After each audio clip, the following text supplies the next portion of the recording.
This should be on. Okay. 3, 2, 1. My name is Amarah Aneko, a cosmologist by trade, and if you lean into whispers and rumors, a bit of a daydreamer or nightmare dweller by night. My life's been this bizarre split screen. One part of me entrenched in the factual, tangible world of science. The other, well, lost in visions that feel too real to shrug off as just dreams. Growing up, my family rooted me deeply in our African heritage, filled with tales and traditions that felt as vast as the cosmos I study now.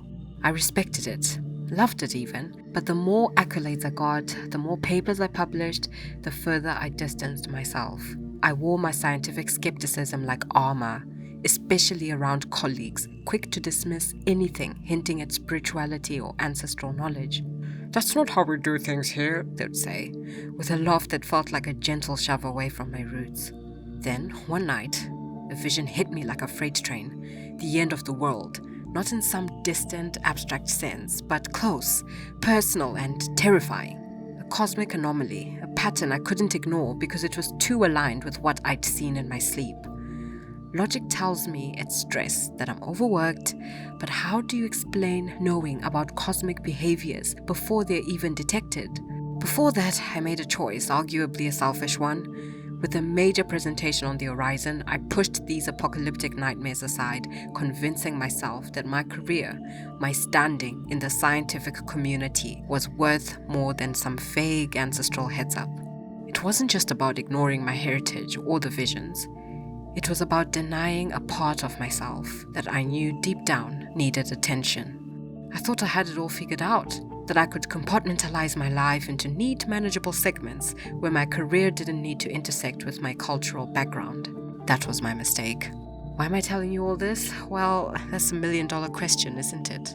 It's not like I've had some profound revelation where everything suddenly makes sense. Far from it. I'm more lost now than ever before, stuck between the world I know and the one my ancestors are trying to show me. But there's something about putting it out there, about admitting that maybe, just maybe, I don't have all the answers. Maybe I've been looking at it all wrong. I've started to question everything. My career, my choices, my stubborn refusal to see beyond the empirical. Maybe it's fear or desperation or just the middle of the night clarity that comes when you've got nowhere else to run. If these visions are true, if there's even a shred of possibility that they're not just figments of my overworked imagination, then I need to act. Not as a scientist, not as a skeptic, but as someone who stands at the crossroads of worlds, trying to find a way to bridge the gap before it's too late. So here I am, sharing this not because I want to, but because I have to. Because if there's even the slightest chance that talking about it, exploring it, can change the course we're on, then I'll take it. It's not about proving myself right or clinging to what I thought I knew. It's about confronting the unknown, facing the possibility that the end is closer than we think, and maybe, just maybe, finding a way to stop it. As dawn breaks, casting shadows across my cluttered space, the fear that's been gnawing at the edges of my consciousness isn't just about the apocalypse anymore. It's about what happens next, about the journey I'm about to undertake, not alone, but with any of you willing to listen, to help piece together a puzzle that spans centuries and defies our understanding of the universe.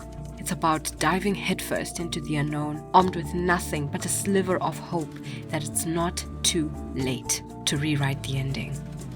And maybe, just maybe, finding the truth hidden within the visions that haunt my nights.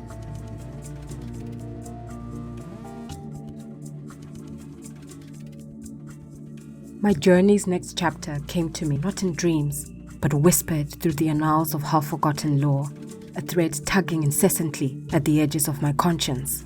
That thread led me to a story buried deep within the archives of an obscure historical society, about a tomb untouched by time and the ever-reaching fingers of modernity, the final resting place of an ancient king, buried with artifacts believed to harbor cosmic significance. These were not the well-trodden pyramids of Giza, but hidden catacombs in the heart of southern Africa, a place sacred to the local community and guarded by generations of silence. In the glow of my laptop, coordinates overlaid on ancient maps felt like destiny calling. Yet every piece of data pointed to a glaring ethical roadblock. To reach the artifact meant breaking sacred ground, disturbing a peace set in stone centuries ago. This was not just a no man's land, it was forbidden, revered, and yet the pool of potential answers was too strong. Rationalizing the ends as a necessary breach for the greater good, I found myself orchestrating an expedition shrouded in as much secrecy as the artifact I sought.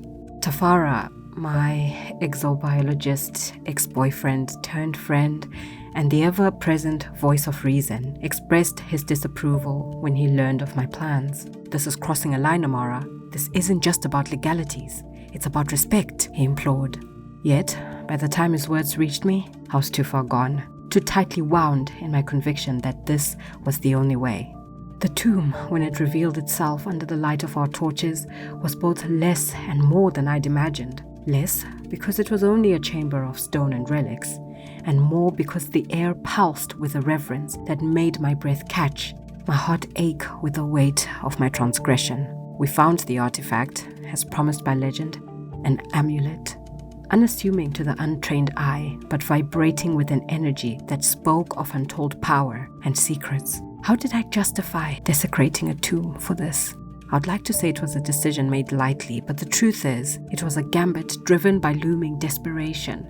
The lead came to me from an ancient manuscript describing the king's last wish to safeguard cosmic knowledge until a time of great need. It spoke of the visionary who would come seeking not wealth, but salvation. In those words, I saw my reflection, a justification born of necessity, cloaking my actions in the veneer of destiny.